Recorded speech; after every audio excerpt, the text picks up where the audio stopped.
ACIS Australia's Digital Pulse Report is an annual stocktake of Australia's digital health. It tells us where we're winning, where we're losing, what's hot, what's not, and where we should be investing our energy for Australia to be successful in the fourth industrial revolution. The ACIS Digital Pulse is really important so that you have the evidence base in decision making and policy making to position Australia and have that vision for Australia to be successful in 2024. So major findings this year. Number one is Australia needs 100,000 tech workers between now and 2024. And that's a lot of ICT resources that we need compared to when we only have 6,000 ICT graduates coming every year.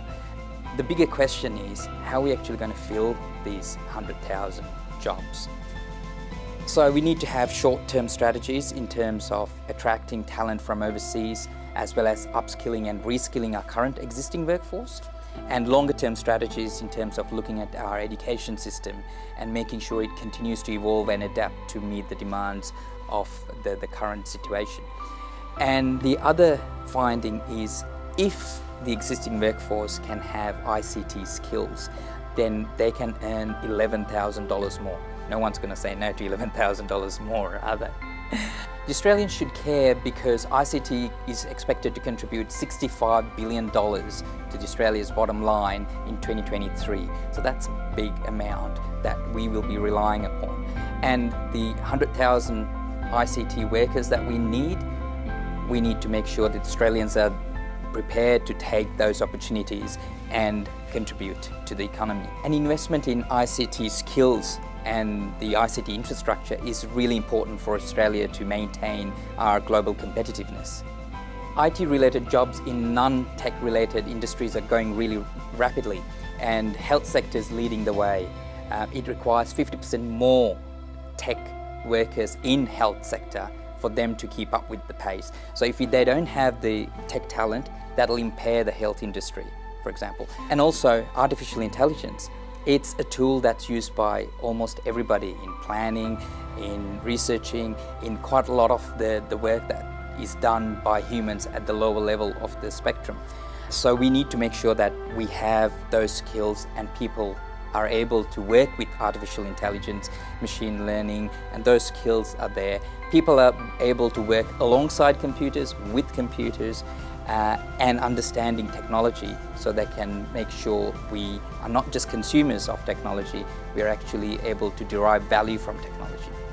To meet the projected demands of the ICT workers requires a mix of reskilling and upskilling our current workforce, as well as attracting global talent to come to Australia, call Australia home and work and add to the rich tapestry of Australia's workforce. At longer term, Australia's pipeline in terms of students taking up ICT courses is improving, which is good news, and we hope the trend continues so we can have the tech skills that we need to meet the future demands.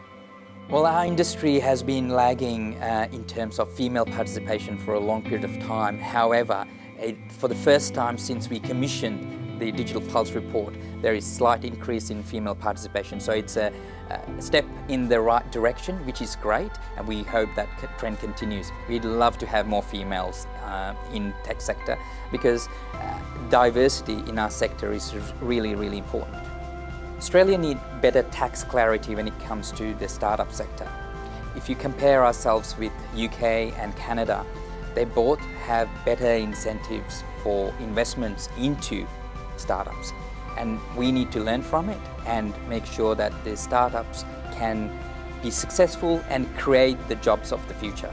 IT is not just a vertical, but it's also a horizontal, becoming a horizontal, because all the other industries need technology, tech skills for them to be successful. And technology becomes an economic multiplier, and it helps all the other industries to be more productive as well. The Digital Pulse is a great evidence base for the decision makers to have the strategies to position Australia to take the hard decisions and important decisions so that Australia can be successful.